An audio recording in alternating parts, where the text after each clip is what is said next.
Pourquoi notre génération est la plus foutue de toutes depuis l'histoire de l'humanité? La Gen Z et la génération Alpha sont en train de toucher le fond. Nous sommes la génération la plus courte. Il y a même un mème qui dit que les historiens doivent skip notre génération tellement on n'a rien proposé dans l'histoire, frère. Je te dis, c'est méchant. Juste imagine expliquer à quelqu'un des années 90 qu'en 2026, des millions de jeunes passeraient 8 heures par jour devant un écran à regarder des inconnus danser, des personnages fictifs pleurer et une intelligence artificielle réfléchir à leur place. Il allait tout simplement penser qu'on est dans un épisode de Black Mirror. Et vous savez, le plus fou, c'est que personne ne nous a forcé. On est allé de notre plein gré. Je vous explique. Suivez mon regard. Je suis gentil si je vous dis que la génération Alpha, à 10 ans, a vu plus d'écran que nos grands-parents durant toute leur vie entière. Et plus je regarde notre génération, je me dis, est-ce que on pense encore par nous-mêmes? Bon, peut-être que vous allez me prendre pour le fou du bus pour me faire comprendre, je structure mon argumentation. Alors, on commence tout de suite avec les séries et les mangas. Évidemment, en vrai, le problème des séries, ce n'est pas le contenu, mais c'est plutôt ce qu'elles rendent normal. Je suis pas expert de quoi que ce soit, mais je sais que le cerveau humain, il fonctionne par répétition. C'est-à-dire, si tu vois un truc une fois, ça te choque. 10 fois, ça devient un petit peu familier. Mais 100 fois,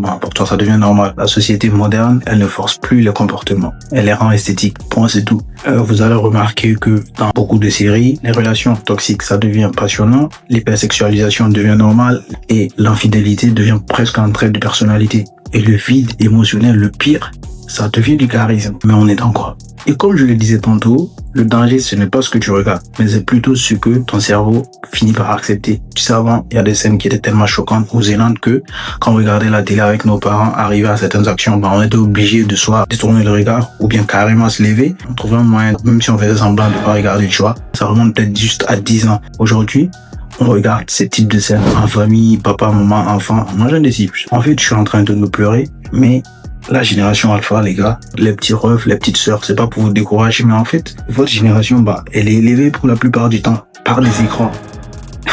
Vous apprenez la vie à travers des scénarios qui sont écrits pour faire de l'audience. C'est pathétique. Maintenant, parlons de manga. Les otaku, j'espère que vous êtes là. Encore une fois, le problème, ce n'est pas les mangas en soi. C'est quand des millions de jeunes construisent une personnalité autour d'un personnage fictif, mais absolument fictif. Tu vois, ça passe de Nuit Blanche, Death Note, Attaque des Titans, Classroom of the Elite, tout ça en passe. Et remarquez juste un petit truc, le personnage le plus apprécié, c'est toujours le personnage froid, détaché, antisocial, souvent même émotionnellement cassé. Je comprends pas. Pourquoi c'est des gars comme ça qu'on kiffe? En vrai, est-ce que dans la vraie vie, tu aimerais avoir un poteau, une amie ou une copine comme ça? Pourquoi c'est que dans les séries ou dans les mangas qu'on kiffe des gars comme ça? Gamberge. Et le pire, c'est que maintenant, beaucoup d'entre nous pensent que être inaccessible, c'est être profond. Pour tout et rien, on se prend pour des personnages principaux. Mon gars, tu n'es pas mystérieux. Tu as juste fait 3 jours sans répondre à mon message. Et ça fait pas de toi quelqu'un d'intéressant, de mystérieux, ou non plus le personnage principal. Dans toutes les bios, tu vas avoir des citations stoïques, des mecs mystérieux. Mais wesh, où est-ce qu'on va? D'ailleurs, je suis allé voir la mienne. Est-ce qu'il n'y a pas quelque chose à éditer? En gros, je pense que notre génération, on confond intelligence et absence d'émotion. Point, c'est tout. Ça que je prends pour un stoïque, mais c'est juste une carapace en fait. Et à force de glorifier l'isolement, on finit par avoir des problèmes à socialiser et tout, c'est normal. Tu vois, on connaît 1 million de personnages fictifs et je suis vraiment gentil si je dis ça comme ça.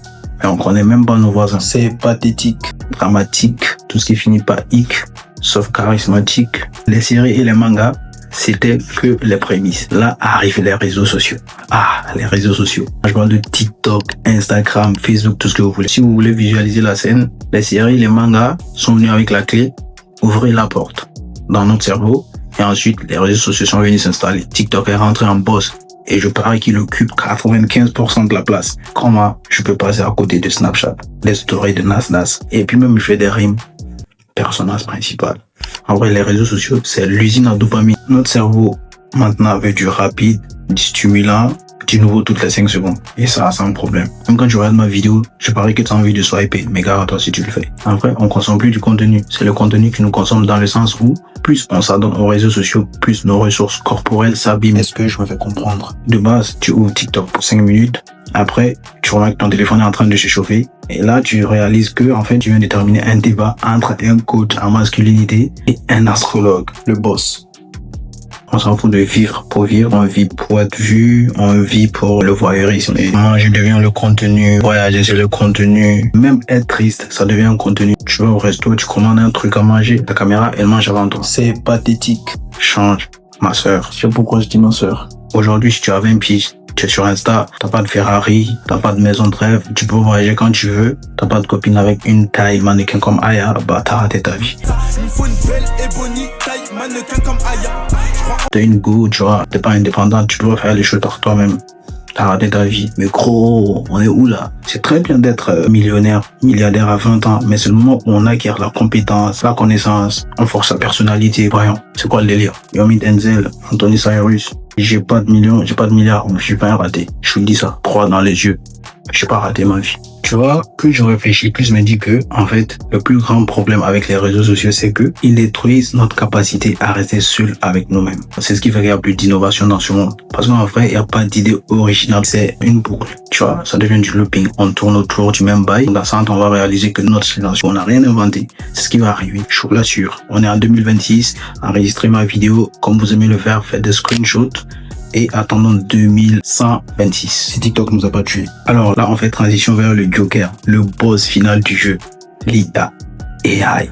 En fait, elle arrive à un moment tellement parfait que ça ne peut pas être un hasard. D'abord, les séries, les mangas ont modifié notre perception. Ensuite, les réseaux sociaux ont détruit notre attention. Et donc, l'IA, elle est arrivée dans une génération déjà fatiguée de réfléchir. C'était juste la suite logique des séries, des mangas et des réseaux sociaux. C'est pas des théories de complotistes. Hein. Je suis pas complotiste. Avant, les machines, ça remplaçait les muscles. Maintenant, c'est le cerveau. Tu vois, aujourd'hui, faire un devoir, IA, créer une affiche, IA, créer une miniature vidéo YouTube. Je parle de moi. IA. Réfléchir à une idée de business, IA. Pareil quand on est seul, IA.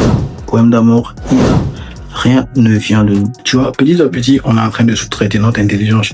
Et moi, je me dis, tu vois, au bout d'un moment, si c'est pas un gars de la Gen Z, ça serait forcément une génération alpha. Il va dire à l'IA, j'ai pas payé mon abonnement pour que tu restes là à ne rien faire. Et vas-y, va à la salle à ma place, gros. Le problème de l'IA, c'est pas qu'elle devienne humaine, qu'elle arrive à se comporter comme si elle ressentait des émotions, arrive à échanger avec toi, te mettre bien et tout. Mais c'est qu'en fait, elle nous rend tellement passifs. On fait plus d'efforts par nous-mêmes. On réfléchit pas, on fait quasiment rien du tout. Tout ce que nous savons faire, ça vient de l'IA. Si on fait un résumé, une génération habituée à la gratification instantanée, à des vidéos courtes, à ne plus faire d'efforts.